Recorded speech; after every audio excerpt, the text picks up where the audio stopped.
장동혁 대표를 향한 어떤 공세 수위도 높아지고 있습니다. 그만큼 또 지도부 측에서의 서 있는 원외 당협위원장들의 어떤 움직임도 포착이 됐습니다.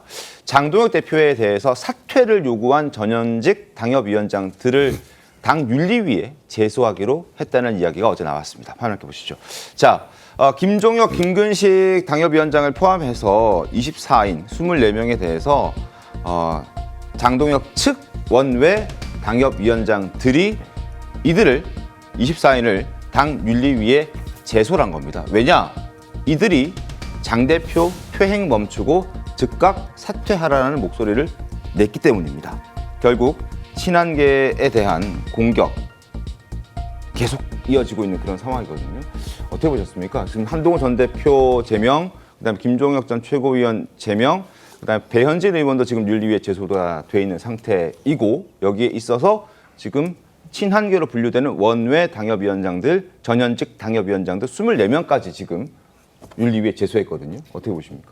이렇게 억압적이고 폐쇄적인 이런 구조, 권위적인 구조에서 보수를 이야기한다면 과연 어떤 국민들이 보수 정당에 대해서 거기에 힘을 실어주고 관심을 가질 것인가 이런 부분을 깊게 생각해 봐야 되고요. 그래서 어떤 그 공론의 장, 적어도 합리적이고 이성적인 어떤 비판과 다른 견해를 용납하지 않는 그런 정당이 어떻게 국민들한테 표를 달라고 할 수 있겠습니까? 그래서 이것이 장동혁 대표의 뜻이 아니라고 저는 믿고 싶고요. 그래서 이런 거를 위해는 원외 당협위원장 협의회나 이런 분들을 정말 자중하고 네. 스스로 처리하고 윤리위도요. 정상적이면 이런 제소가 들어오면 바로 반려를 해야 됩니다. 그래서 이런 거를 윤리에 갖고 오지 말아라. 이 정도는 해줘야지 이게 정상적인 정당이지 어떻게 성명에 발표했다고 서명했다고 해서 윤리의 제소에 이 사람을 징계해달라 이런 정당이 도대체 어디 있습니까? 현대에서 이런 정당은 저는 이제까지 한 번도 본 적이 없습니다. 정말 안타깝고 불행한 일이고요. 이 부분은 당 지도부가 정확하게 이제 가름말을 타줘야 됩니다. 이런 짓까지 해서는 안 된다.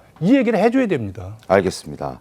자, 친한계와 지도부 간의 어떤 당 내홍이 점점 더 깊어지고 있는 상황입니다. 자, 그래픽 하나 보여드리겠습니다.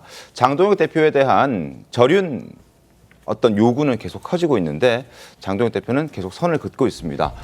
국민들께서는 절연 논쟁보다 어려운 민생행과 삶을 해결하기 위한 답을 원한다. 그리고 절연 요구 등 과거에 머무르는 건 민주당이 파놓은 프레임이다 라는 얘기하고 있습니다. 소장파 의원들은 강하게 반발하고 나섰습니다. 비밀 투표까지 하자라면서 의총에서 요구했다고 합니다. 당 지도부 노선에 대해서 격렬한 토론을 한 이후에 의원들이 비밀 투표 형태의 표결로 최종 노선을 결정하자. 어쨌든 지금 이대로 가서는 안 된다라는 의견들이 상당수 있고 그걸 좀 관철시키고자 지도부에게 거듭 요구하고 있는데 지도부는 받아들이지 않고 있는 상황입니다.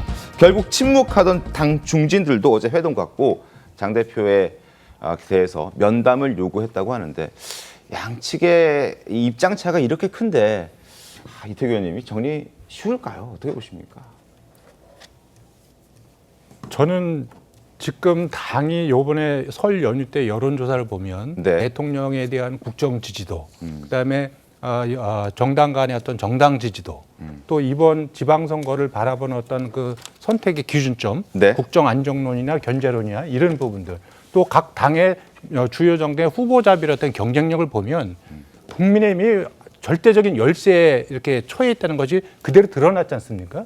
그래서 지금 당의 위기감을 이야기하는 사람들이 근거 없이 이야기하는 게 아니고 네. 또 민주당의 어떤 프레임에 동의해서 하는 것도 아니고 당이 위기에 처했기 때문에 위기감을 표출하는 겁니다. 그럼 이걸 어떻게 받아들여야 될 것인가는 이제 당 지도부가 그걸 받아서 적어도 선거를 앞두고 당이 화합하고 기세가 있어야 선거를 치르는 거 아니겠습니까? 네. 근데 지금 기세가 완전히 죽어 있는 상태거든요. 이 부분을 해결해야 될 책임이 지금 당 지도부에 있는데 그걸 지금 못하고 있으니까 여러 가지 문제가 있는데 가장 중요한 것은 민생도 좋고 여러 가지 부분도 있지만 지금 그 윤석열 전 대통령의 관계를 어떻게 할 것이냐, 그 개헌 문제를 어떻게 할 것이냐, 이런 어떤 그 기본 모순 구조, 이 고리를 먼저 끊어내지 않고 해결하지 않고서는 어떠한 부분도 제대로 앞으로 해나갈 수가 없다는 것이 저는 이제 제 생각이고 현재 그것이 국민의 힘이 처해 있는 그 현황 아닌가. 그래서 이 부분에 대해서 저는 정확하게 해서 좀 단호하게 끊을 거 끊고, 저는 장동혁 대표를 물러나라고 하는 게 아니지 않습니까? 네. 장동혁 대표가 노선을 바꿔달라고 요구하는데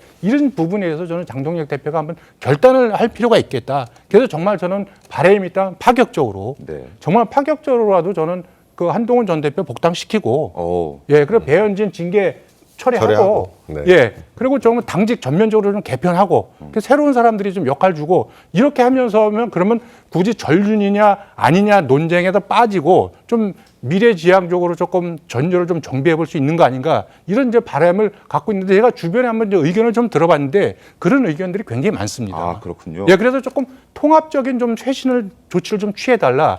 이게 지금 장동혁 대표한테 요구하는 그 많은 그 보수를 지지하는 많은 분들의 바람이라고 보거든요. 그렇게 했을 적에 적어도 지금 이탈해 있는 중도 보수층들, 그리고 위축돼 있는 정통 보수들, 이분들이 투표장으로 나갈 수 있는 거거든요. 그런데 알겠습니다. 지금 이런 상태면 이분들이 과연 투표장으로 나갈 수 있겠습니까?